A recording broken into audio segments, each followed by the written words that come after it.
Hello everyone, and welcome to the 190th episode of Analyzing Evil, featuring some of the earliest evils of the Star Wars universe. This is going to be quite a long intro, but I promise it's important, and I recommend you stick around for the whole thing. As many of you will know, I love Star Wars, and I know many of you love Star Wars too, and so I figured a few more videos on some of our favorite characters were in order. Now, I've received a lot of requests to cover many different Star Wars characters over the years, and after covering the main villains from the original series, I found myself wondering where I should focus my attention next. Eventually, I decided that I'd start with one of my favorite characters, Darth Nihilus. But when I started writing his script, I ran into an issue, that being that it's impossible to discuss Darth Nihilus' character without talking extensively about his master, Kreia. So then I figured I'd start with Kreia. But then I realized you can't really talk about Kreia without talking about Revan and Malak, so then I figured I'd cover them. But you can't talk about Revan and Malak without talking about Exar Kun, Ulic Qel-Droma, Freedon Nad, and Vitiate, so I thought I'd cover Vitiate first. But you can't talk about those four without talking about Naga Sadow, and you can't talk about Sadow without talking about Marka Ragnos, and yeah, I think you can see that I found myself with quite the dilemma. So I came to the conclusion that the only logical place to begin talking about the multitude of evil characters, entities, and species in the Star Wars universe was to start from the beginning. And I don't just mean the beginning of the Sith, which might seem like a good place to start, but from the very first accounts of recorded evil acts, which will make every Star Wars video that I make from this one on into a sort of sub-series of analyzing evil, and will eventually end with Darth Krayt as one Sith many videos from now. And when we get back to the point in time where the main series occurs, I'm going to remaster my videos on Darth Maul, Count Dooku, Darth Vader, and Palpatine, as I chose not to include Legends content in those videos, and I'd like to update them so I can include the information about their characters we receive in those stories in their episodes. However, I'm not going to upload a new Star Wars video every week, but depending on how well this video does, I might start making them monthly or bi-monthly, as there are dozens, if not hundreds of Star Wars characters to cover. And as I said before, I love Star Wars, and I know a lot of you do too, so it would be a lot of fun for all of us to delve deeper into the intricacies of all the evil present in this franchise. And the frequency of my coverage of this franchise will depend entirely on how interested you are in seeing more Star Wars content, so please let me know what you think about this idea down below. Now, starting from the beginning of recorded Star Wars evil sounds simple enough, but you might be asking yourselves who or what are the notable individuals from the beginning of this universe that are worth talking about? And more importantly, which continuity am I going to be focusing on? Legends or canon? Well, to answer the latter, I'm going to be covering characters and including information from both when applicable. But since Legends continuity stretches much further back into the past than the current canon does, many of the initial videos in this sub-series are going to be centered around Legend stories and characters, though there is reportedly a Jedi origin film in the works, which will be fun to circle back to once it's released. As for the former question, I found two topics that would be appropriate to delve into first: a mysterious and ancient eldritch horror known as Mnggal-Mnggal, and the Rakata and their infinite empire. Now, technically, the most ancient evil in the Star Wars universe is Abeloth, which means I should probably cover her first. But I've made a little rule for this series that will help keep things a bit more streamlined and prevent me from having to jump back and forth between eras too much. And that rule is that I'm going to go through the lore chronologically and cover each character, species, or entity when their main story occurs on the timeline. For example, even though Abeloth has been around for several millennia, the story she appears in the most is the Fate of the Jedi series, which takes place between the years 43 and 44 BBY. So rather than starting hundreds of thousands of years before that story, and then having to jump back to it, while also having to jump around to other stories for other information, I figured it would just be best that we go in order chronologically, and when we finally do get to Abeloth, we'll be able to use previous videos as sources of information to draw from when appropriate. The only exception to this rule is that when a character is featured prominently in two or more stories from different eras, I'll be covering both of those appearances in the same video. For example, Exar Kun's story takes place around 3997 to 3996 BBY, but he also returns after his death at a temple in Yavin 4 in 11 ABY to harry Luke Skywalker and his new Jedi Order. So in that case, instead of making two separate videos on Kun, I'll just cover both of those situations in one video. Now, as I said, this has been a long intro, and I thank you for sticking around for it, as without these clarifications, this little Star Wars endeavor I've cooked up could get quite messy. But now that we've got all the busy work out of the way, it's time that we start discussing some of the earliest evils that plague this universe. So without further ado, let's begin. Now, I know I said in the intro that I'd be covering both Mnggal-Mnggal and the Rakata in this video, but as you could probably tell from the thumbnail and the title, that's not happening. I wasn't really satisfied with how covering them together panned out, so I've decided to just cover Mnggal-Mnggal first and make a separate video for the Rakata, and I didn't really want to re-record the intro. Sorry for the confusion, everyone. Anyway, let's get started with the video. In the Star Wars universe, intelligent life has existed for far longer than you might expect. All life in this universe is derived from the Force, and thus all life is tied to the midichlorians, the microscopic organisms that reside in every single cell that connects all living organisms to the Force. And at an unspecified era, the midichlorians formed on the planet known as the wellspring of life. And perhaps around the same time, the Celestials came into being, who you all might know better as the Ones, the Father, the Daughter, and the Son. The Celestials have been attributed with accomplishing some impressive feats across the galaxy, and as they seem to be direct manifestations of the Force, it could very well be that they were the beings responsible for spreading the midichlorians throughout the galaxy, so that life could form on the thousands of planets throughout it. Now, while life had existed millions of years prior to this moment, 2 million years before the Battle of Yavin, the Kalumi of Kalumis established a technological society that would carry them to the present day, which is the first record we're given of sentient life. 500,000 years after that came the first known instances of the Wookiees of Kashyyyk playing tree drum music to celebrate their most sacred holiday, Life Day. While many other species would gain their sentience over the next few 100,000 years, their societies remained primitive, and the events of their prehistory were relatively unremarkable. It wouldn't be until the year 200,000 BBY that something monumental would occur on the galaxy's most prominent planet, Coruscant, which was then known as Notron, when the native Tong and Zell humans waged a series of wars with one another that concluded with the Tong's retreat from Notron and their eventual establishment of the Mandalorian culture on Mandalore.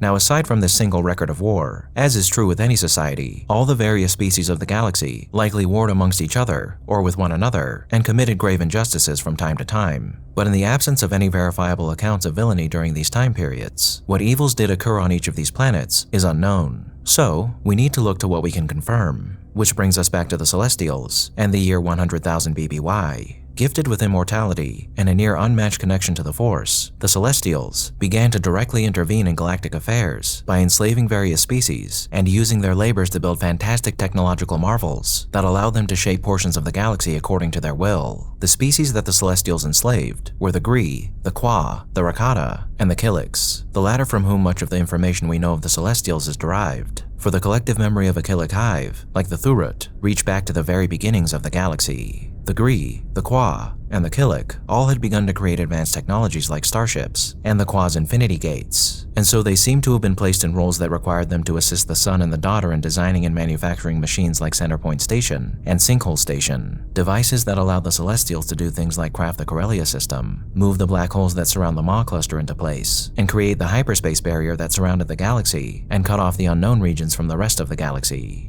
Now that last feat brings us to the first great evils of the Star Wars universe, aside from Abeloth, as it's speculated that this barrier that separates the rest of the galaxy from the unknown regions was either created to contain an entity known as Nal-Nal or the Rakata. Nal-Nal made its first appearance in the Unknown Regions sourcebook for the Star Wars role-playing game, and here it's described as, well, sort of indescribable. Nal-Nal claims to have seen the Celestials and been present for their golden age, which means that it is perhaps hundreds of thousands, if not millions of years old. Nal-Nal is a creature unlike any other in the known universe. Its purest form is that of a thick, gray, oozy liquid, a substance that coats the entirety of the planet Mnggal-Mnggal in the Unknown Regions, which researchers presume is either its homeworld or the site of its emergence. As due to its curious nature, some have theorized that Nal-Nal is an extra-dimensional entity. As the sourcebook notes, if this were all that Nal-Nal was, it would be an avoidable hazard on an otherwise unremarkable planet. But Nal-Nal is far from being unremarkable. Though it covers the entirety of Mngall-Mnggal, Nal-Nal is actually just one single entity, and it's essentially a sentient and extraordinarily malicious parasite that infects living beings so it can transform them into zombies that it controls like puppets. Here is what the sourcebook has to say about its composition and its methods for infecting hosts. As a fluid being, Nal-Nal is capable of endless shapeshifting. It can interact with its surroundings by forming pseudopods, fanged mouths, and eyes on stalks. It can also break off pieces of its mass into crawling worms and flapping bat-like creatures, and when its constructs have served their purpose, they are reabsorbed into the totality of Nal-Nal. The entity can infect other beings with bits of itself, then eat at their insides until only shells remain. These puppets appear normal at first glance, but closer inspection will reveal their vacant gazes, stiff gaits, and, because they do not breathe or have a pulse, utter stillness when at rest. After consuming the innards of its prey, Nal-Nal fills every square centimeter of the victim's torso, limbs, and head, and it can animate them with sufficient precision to pilot an airspeeder, type on a datapad, or carry on a conversation. Since such victims no longer possess lungs or vocal cords, Nal-Nal projects its own voice from inside the throat, using speech that is emotionally flat and possesses a buzzy distortion, kind of like some weird eye-based YouTuber. Bodies kept animated in this state are still corpses and subject to the normal process of decay. After a week, a zombie of this type will begin to rot, with the grayish essence of Nao-Nao leaking from the eyes, nose, mouth, or ears. In its raw form, Nao-Nao is a gelatinous goo that can take any shape. Streams and creeping amoebic blobs transport it from place to place. Thin tendrils and ropey tentacles reach into spaces and operate controls. Nao-Nao's primary method of transference is infecting others. Beings that encounter a calm pool of gray liquid might be shocked as the surface abruptly explodes, with dozens of droplets coating their faces and sliding towards their mouths and nostrils. After Nao-Nao's essence penetrates the cranium, it moves to the internal tissues, consuming blood and muscle as it increases its own mass. Within 24 hours, this results in a hollowed-out vessel filled entirely with viscous pus. The victim, of course, is dead, but the intelligence of Nao-Nao is now in control and can use the body however it desires. Because all are animated by the same mind, multiple zombies can essentially communicate telepathically as they work together to spew infectious fluid into the faces of new subjects. Even animals, in sizes ranging between that of a Nexu and that of a Bantha, can secretly be vessels for Nao-Nao. The ambush method or transfer is not the only manner in which Nao-Nao spreads. Small quantities of the gray slime, no longer than a bean, can be accidentally swallowed, after which the seed begins a similar hollowing, which can take up to a week due to the greater mass needed for conversion. A seed amount can be concealed in food or swirled into a drink by an infected victim, or it could be left by a small, worm-like segment that finds its way into a galley. Those who swallow a piece of Nao-Nao suffer extreme pain from the internal assault. Their strength and stamina plummet, and they register Nao-Nao's sinister intelligence, fully aware of what is happening to them. Any substance that induces vomiting can cause the victim to expel the Nao-Nao seed, but only within the first 12 hours after infection. The raw ooze of Nao-Nao is immune to edged and impact weapons, and blaster fire causes only minor damage. Killing a pool of Nao-Nao is best accomplished by widespread application of fire, acid, poison, or noxious chemicals. So already that's quite terrifying, as Nao-Nao is a gargantuan single-minded organism that can transform any living being into short-lived zombies that don't just wander around trying to eat people's brains, but ones that Nao-Nao can control and use to hide in plain sight, so it might infect even more living organisms through a process that's excruciating for its victims. Now, if Nao-Nao was doing these things for survival's sake, like say the cordyceps from the Last of Us series, or the Thing from The Thing, then it wouldn't be anything more than an animal fulfilling its biological functions, and we wouldn't really be able to claim that it's evil. But no, Nao-Nao is not just an animal, and because it isn't, it's perhaps the most horrifying creature in all of the Star Wars universe. Here is what the Unknown Region sourcebook has to say about its motivations. Nao-Nao has a single, self-aware intelligence. Some who have spent time among the petrified forests of Mnggal-Mnggal claim to have conversed with it, and they have filled journals with recollections of its dreamlike observations. Nao-Nao speaks in verse, metaphor, and riddles, often using ancient languages or adopting forgotten conventions of speech. Some say that it's a deceiver, and that every word it utters is either a lie or flattery. Nao-Nao tells tales of the Celestials and the dawn of the Jedi, as well as the current plots of conquerors, the locations of lost wonders, and the answers to mysteries that have existed for tens of thousands of years. But the veracity of this information is unclear. Nao-Nao relishes deceiving the gullible and stringing along the hopeful with truths that will remain forever just out of their reach. It's clear that Nao-Nao has malevolent intent. Its primary tactics of aggression infecting other beings and spreading off-world inside their husks do not appear to be based on any sort of survival instinct. Instead, Nao-Nao seems to thrive on the suffering of others. The wrenching spectacle of a mother confronted with the reanimated corpse of her own child has been repeated on planet after planet, and Nao-Nao pushes the emotional buttons of other beings to persuade them to open airlocks and deactivate perimeter fences. Nao-Nao desires control, and the entity has staked its claim to thousands of worlds in the Great Spiral Galaxy that it has inhabited far longer than the ephemeral beings that are its playthings. Extinguishing individual lives appears to be a source of lazy amusement. Now that is one evil creature, one that has no need for sleep or sustenance, that spreads itself throughout the galaxy to terrorize others, simply for the sake of it. In a way, what Nao-Nao is very reminiscent of Pennywise, the signature terror from Stephen King's It, as Pennywise is a cosmic horror that instills fear within its prey in order to make them taste better, which is horrific, but at the very least, what Pennywise is doing is feeding itself, so we can give it some leeway when judging its actions. Nao-Nao, on the other hand, has no justifiable reason for doing what it does. Countless planets in the unknown regions have fallen victim to Nao-Nao. and it's even been responsible for a few societal collapses over the long millennia that has plagued this plane. And above the dead world of Mnggal-Mnggal that serves as Nal-Nal's brain, there lies hundreds of derelict starships from every era of the galaxy's history. Ships that were piloted to this world by Nal-Nal's puppets to serve as trophies taken from its many conquests, completing the picture of a massive and dismal graveyard that's haunted by one truly demented being. A world where the only life left standing are ancient petrified trees clawing at a rot-infested sky.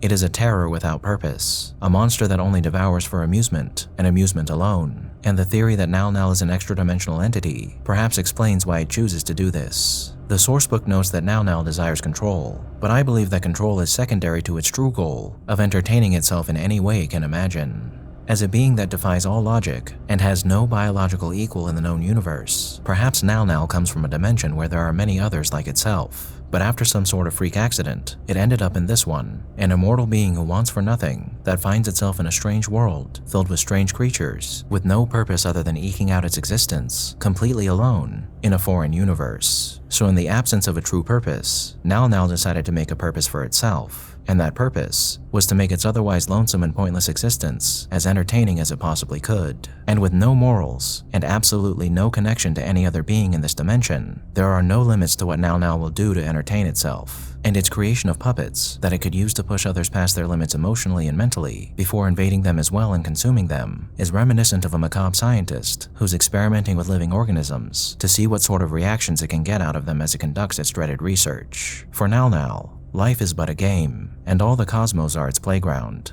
pitting mothers against their children, entire species against each other, and consuming everything in its path until all that's left are barren worlds dominated by an ever-present gray ooze. As I said when we started talking about Nal-Nal, the threat of this monstrosity is so great that it's entirely possible that the most powerful entities to ever exist in this universe, the Celestials, altered the very fabric of space itself to keep it contained within the unknown regions, which is a testament to just how dangerous this creature is. Unfortunately though, the hyperspace barrier is apparently not an eternal construct, for it's begun to weaken over the long millennia since it was created, and Nal-Nal has reportedly been sighted on planets in wild space and in the Outer Rim. And with what is perhaps the single greatest threat to organic life spreading throughout the galaxy, who knows, perhaps one day the entire galaxy will finally be united, if only for the sake of fighting back a threat whose sole purpose seems to be the consumption of all life for its own amusement. But even then, with how stalwart of a being Nal-Nal seems to be, there are so many things that could go wrong that would only benefit Nal-Nal in the long run.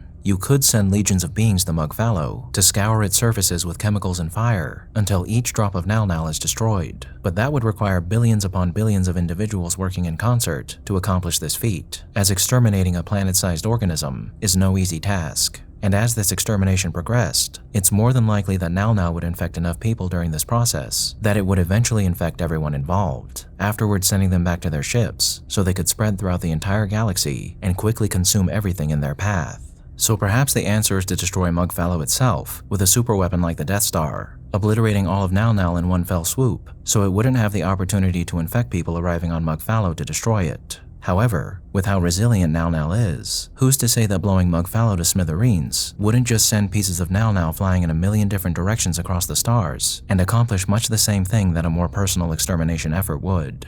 With so many unknown variables, there seems to be only one answer: containment. Every single sentient being in the galaxy needs to be educated on the dangers of Nal-Nal, of how a small unassuming puddle of gray liquid could not just spell the end of their lives, but the lives of every single person they've ever known and will never meet. And to ensure that Nal-Nal could never leave Mnggal-Mnggal again, a blockade of perhaps thousands of starships would need to be placed around Mnggal-Mnggal, a blockade manned by rotating crews of ever-vigilant watchers who jump at the first twinge of activity emanating from this dead planet. With strict policies in place regarding the destruction of Nal-Nal and this blockade, Nal-Nal might be relegated to an ever-present but manageable threat. Ever-present is the key phrase here though, as for a being with eternal life and no need for nourishment, all Nal-Nal has is time. And even if it took 100,000 years, there is always the possibility that this horror of incomprehensible age, monstrous intelligence, and nearly unmatched resilience could find a way to worm its way into the mind of just a single individual, whispering to them promises of riches and knowledge beyond their imagining,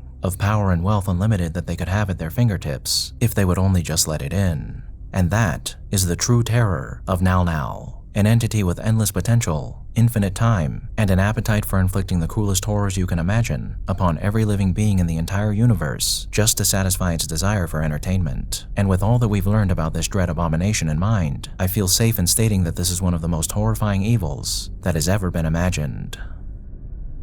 Thank you all for tuning in to this episode of Analyzing Evil, and I hope you've enjoyed. What are your thoughts on Nal and the Rakata? Let me know down below, and leave a suggestion for a villain you'd like to see featured while you're at it. If you like this video, hit that thumbs up button, and make sure to subscribe if you haven't already. A big thank you to all of my subscribers, my patrons, and anyone who's decided to honor me with a super thank, and a most vile thank you to those whose names you're seeing on screen now.